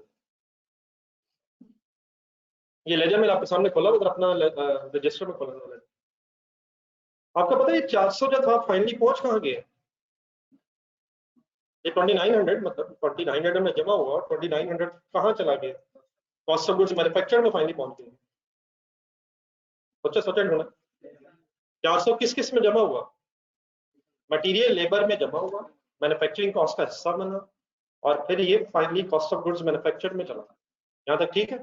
अब अपने जेब में इनकम स्टेटमेंट बनाएंगे। सबसे पहले क्या आता है? आगे फिर क्या आता है? कॉस्ट ऑफ सेल्स की वर्किंग मैन्युफैक्चरिंग बिजनेस है, ओपनिंग फिनिश गुड्स प्लस। अब 1 मिनट की कॉस्ट ऑफ गुड्स मैन्युफैक्चर्ड पे खड़े हो जाए अकॉर्डिंग टू दिस एग्जांपल। अब हमने एक ऑर्डर की बेस पे बात की, लेकिन ओवरऑल अगर बात कर सकें तो क्या 3000 रुपया कॉस्ट ऑफ गुड्स मैन्युफैक्चर्ड में कम अमाउंट आ रही हो? क्या कॉस्ट ऑफ गुड्स मैन्युफैक्चर्ड में 38 टोटल आ रहा होगा? हालांकि आना कितना चाहिए? तो क्या हमें फाइनली 3000 उसमें प्लस कर देना चाहिए? इनकम स्टेटमेंट पीरियड एंड पे बनेगी। कॉस्ट ऑफ गुड्स मैन्युफैक्चर्ड आ चुकी है और फिर कॉस्ट ऑफ सेल्स कैलकुलेट कर देंगे आप, लेकिन आपकी जो कॉस्ट ऑफ सेल्स आएगी उसमें 3000 कम एक्सपेंस आ रहा होगा। लेकिन क्या उसमें 3000 फिर कम अगर आ रहा है तो हमें कॉस्ट ऑफ सेल्स में 3000 फर्दर डेबिट करना पड़ेगा। कॉस्ट ऑफ सेल्स में डेबिट से मुराद कॉस्ट ऑफ सेल्स के अंदर कॉस्ट ऑफ गुड्स मैन्युफैक्चर्ड में डेबिट करना पड़ेगा। डेबिट करना पड़ेगा या क्रेडिट करना पड़ेगा? इसकी बड़ा एंट्री बिल्कुल सिंपल है, एक मिनट बोर्ड पर देखो। अगर मैं इस 3000 के साथ, अच्छा ये क्लियर रखें, इसके साथ सीडी तो नहीं आना? और सर सीडी आना है सर, लेजर का CD next year brought down होगा, ये फॉर द ईयर का लेजर, इसमें कोई सीडी नहीं। इसमें जो डिफरेंस आएगा उसने इसी पीरियड में एडजस्ट होगा। तो इसका सिंपल तरीका ये है कि डिफरेंस के साथ अगर मैं कॉस्ट ऑफ सेल वर्ड लिख लूं तो ये ऑटोमेटिकली एंट्री बन भी गई है। पहले सोचें क्या बनी है? Cost of sale debit factory overheads credit, मतलब जो फैक्ट्री ओवरहेड्स बच गए थे उनको उठा के अब हमने कॉस्ट ऑफ सेल में प्लस कर। तो क्या ऐसे ही होना चाहिए? क्यों ऐसे ही होना चाहिए? क्योंकि कम खर्चा चार्ज हुआ था, या खर्चा और बढ़ाना है? एक एंट्री बताएं। आप ना लिखें, आप ना लिखें, आप ना लिखें, डबल एंट्री बनाएं। क्यों कॉस्ट ऑफ सेल डेबिट बना? और फैक्ट्री ओवरहेड्स क्यों क्रेडिट? फैक्ट्री ओवरहेड्स में ज्यादा खर्चा इकट्ठा हो गया था, तो फाइनली जो खर्चा रिमेनिंग रह गया उसे बेसिकली क्रेडिट करने का मतलब यहाँ से उठा के कॉस्ट ऑफ सेल में ट्रांसफर किया। किसको कहां से उठा के कहां ले गए? रिमेनिंग फैक्ट्री ओवरहेड्स को उठा के कॉस्ट ऑफ सेल्स में डेबिट करके हमने एक्सपेंस अपना पूरा किया। याद है? ठीक है। आप बेटा इस तरह ना लिखे, टाइम नहीं है, मैं चाह रहा था जरा 5-10 मिनट और मिल जाते, हम यही डिस्कशन इंशाल्लाह कल दोबारा यहीं स्टार्ट करेंगे। तो ये अभी ये चाहे ना लिखे, मैं इंशाल्लाह कल यहीं से दोबारा स्टार्ट करना चाह रहा हूँ, तो जरा एंट्री जरा फाइनल करना है। अच्छा, अभी क्वेश्चन इंशाल्लाह कल से होमवर्क भी शुरू होंगे। आप लोगों से रिक्वेस्ट है, ये क्वेश्चन नंबर 1 वगैरह एक नजर सही तरह रिवाइज करके ही गए। अल्लाह हाफिज।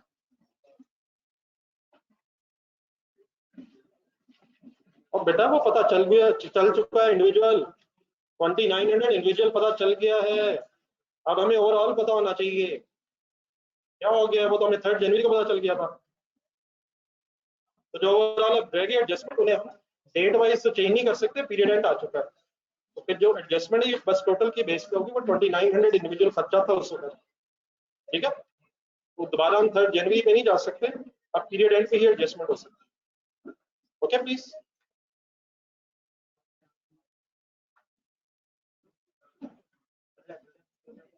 ये सॉरी काइंडली जरा 1 मिनट जरा, सॉरी वो आपसे जरा ब्लड डोनेशन के हवाले से 2 मिनट बात करनी है, और मुझे याद नहीं। वो जहां भी है वहीं बैठ। ओके जी, हमें